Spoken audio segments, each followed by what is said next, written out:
बिस्मिल्लाहिर्रहमानिर्रहीम।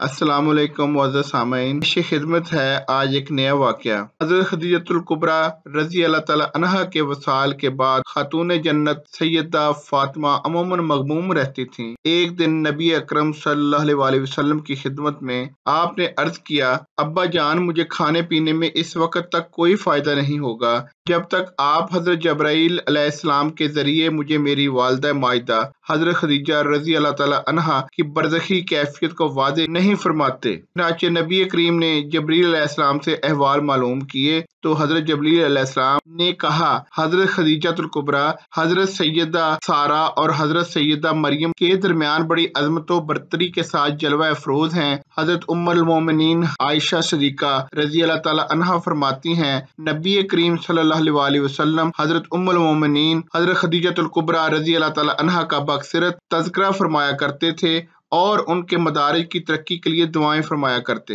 एक दिन हज़रत खदीजा रज़ी अल्लाह तआला अन्हा का जिक्र फरमा रहे थे तो मैंने अर्ज किया, आपको इस ज़ईफ़ा से बेहतर खातून अल्लाह ताला ने अता फरमा दी है। ये सुनते ही आपने नापसंदीदगी का इजहार किया, जिसके बायस मुझे बहुत नदामत हुई। मैंने माफ़ी तलब की और अर्ज किया, आप अपनी नाराजगी दूर फरमाएं। आइंदा कभी जिक्र खैर के सिवा आपकी खिदमत में कोई और बात नहीं करूंगी। आपने मेरी माजरत पर अज़हार फरमाते हुए कहा, वो तो इस वक्त ईमान से सरफराज हुई जब कुफारे मक्का मुझे इज़ाए दे रहे थे। उन्होंने मुझे इन नाजुक तरीन लम्हात में पनाह दी जबकि मुशरिकीन मेरी जान के दर पे थे। उन्होंने मेरी ऐसे ज़माने में तस्दीक की जबकि अहले मक्का मेरी तकज़ीब कर रहे थे।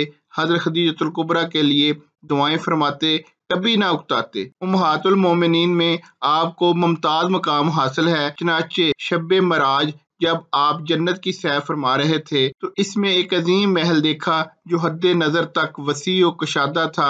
इसमें ऐसी अशिया रख दी गई थी जो ना किसी आंख ने देखी, ना कानों ने सुनी और ना ही कोई इंसान अपने दिल में तसव्वुर ख्याल ला सकता है। आपने दरियाफ्त फरमाया, ये किसका महल है? आवाज आई, ये हज़रत खदीजतुल कुबरा रज़ी अल्लाह तआला अन्हा का महल है। आपने फरमाया, मैं उन्हें हदिया पेश करता हूँ कि अल्लाह ताला ने मालो दुनिया के बदले जन्नत में महल अता फरमाया। इमाम तिबरी, ज़हरी और हज़रत कतादा से मरवी है, हज़रत सैयदा खदीजतुल कुबरा रज़ी अल्लाह तआला अन्हा ईमान लाई। नबी करीम ने माह रमज़ानुल मुबारक में पीर के दिन अपनी वासत का ऐलान फरमाया। हज़रत खदीजतुल कुबरा ने इसी रोज ही आपकी नबुव्वत और रसालत की तस्दीक की और ईमान का शरफ पाया। नबी करीम का माह रमज़ान मुबारक में मामूल था कि गारे हिरा में जाकर मसरूफ इबादत रहते। जब महीना गुजर जाता तो आप मक्का मुकरमा तशरीफ ले आते। घर जाने से कबल बैतुल्लाह शरीफ का 7 बार तवाफ करते। इस साल आप मबूस हुए और अलाने नबुव्वत और रसालत का फरमान जारी हुआ। इस वक्त आप गारे हिरा में जलवा फरोज थे। हज़रत जब्रील अलैहिस्सलाम अल्लाह ताला के इल्म से आपकी खिदमत वही लेकर आए। हजूर सैयद आलम सल्लल्लाहु अलैहि वसल्लम ने फरमाया, जन्नत में औरतों से अफजल तरीन हज़रत खदीजतुल कुबरा, हज़रत सैयदा फातिमा, हज़रत मरियम बिनते इमरान, हज़रत आसिया बिनते मज़ाहम हैं। हज़रत खदीजा ने हिजरत से 3 साल कबल मक्का मुकरमा में वसाल फरमाया। जन्नत मुअल्ला मकाम हजून में आपका मज़ार मुबारक है। आपने 65 साल उम्र पाई। आपकी कब्र शरीफ में हजूर अकरम सल्लल्लाहु अलैहि वसल्लम उतरे। इस वक्त तक नमाज जनाजा फर्ज नहीं थी। बाज बयान करते हैं कि अबू तालिब की वफात के 3 दिन बाद हज़रत खदीजा रज़ी अल्लाह तआला अन्हा ने वसाल फरमाया। उनके वसाल के बाद कुरैश आपको ज्यादा तकलीफ पहुंचाने लगे।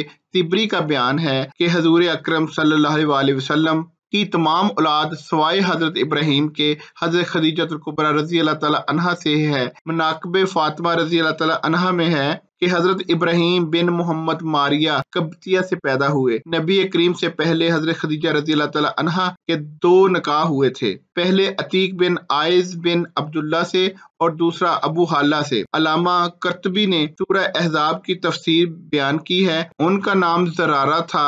उनके यहाँ एक लड़का पैदा हुआ اور اس نے اسلام کا شرف پایا۔ چنانچہ وہ کہا کرتے تھے کہ میں والدین بہن بھائیوں کی نسبت سب سے افضل ہوں۔ میرے باپ رسول کریم ہیں، میری والدہ خدیجہ رضی اللہ تعالی عنہا ہیں، اور میرے بھائی قاسم اور میری ہمشیرہ فاطمہ رضی اللہ تعالی عنہا ہیں۔ بصرہ میں ان کا انتقال ہوا۔ جنازے میں لوگوں کا بے پناہ ہجوم تھا، اس لیے کہ وہ رسول اکرم صلی اللہ علیہ وسلم کے ربیب ہیں۔ بعض نے کہا کہ آپ جنگ جمل میں شہادت سے سرفراز ہوئے۔ ایک مرتبہ حضرت خدیجہ رضی اللہ تعالی عنہا نے نبی کریم سے عرض گزار ہوئیں، یا رسول اللہ، جب حضرت جبرائیل علیہ السلام آپ کی خدمت میں حاضر ہوں مجھے بھی دکھائیے گا۔ چنانچہ جب حضرت جبرائیل علیہ السلام آئے، حضور سید عالم صلی اللہ علیہ وسلم نے فرمایا، خدیجہ ادھر آؤ اور میری دائیں ران کے قریب بیٹھ کر دیکھ لیجئے۔ چنانچہ انہوں نے ایسا ہی کیا۔ آپ نے دریافت کیا، تم جبرائیل کو دیکھ رہی ہو؟ عرض کیا، ہاں۔ پھر آپ نے کہا، بائیں طرف دیکھو، اور پھر سامنے کی طرف سے دکھایا۔ حضرت خدیجہ نے جبرائیل کو دیکھتے ہی عرض کیا، یا رسول اللہ صلی اللہ علیہ وسلم، یہ واقعی جبرائیل ہیں، شیطان ایسی صورت اختیار نہیں کر سکتا۔ پھر حضرت خدیجہ رضی اللہ تعالی عنہا نے لباس تبدیل کیا اور اپنے چچا زاد بھائی ورقہ بن نوفل کے پاس گئیں، اسے آپ کی تمام کیفیات بیان کی۔ بولے، خدائے قدوس کی قسم جس کے قبضے میں میری جان ہے، باخدا اگر تم ان باتوں میں سچی ہو تو سمجھ لو یہ وہی ناموس اکبر آئے ہیں جو حضرت موسیٰ علیہ السلام کے پاس آیا کرتے تھے۔ پھر ورقہ بن نوفل نبی اکرم صلی اللہ علیہ وسلم کی خدمت اقدس میں تشریف لائے اور آپ کا ماتھا مبارک چوم لیا۔ معزز سامعین، آج کا یہ خوبصورت مختصر قصہ ختم ہو گیا ہے۔ انشاءاللہ کل نئے واقعے کے ساتھ دوبارہ حاضر خدمت ہوں گے۔ تب تک کے لیے خدا حافظ۔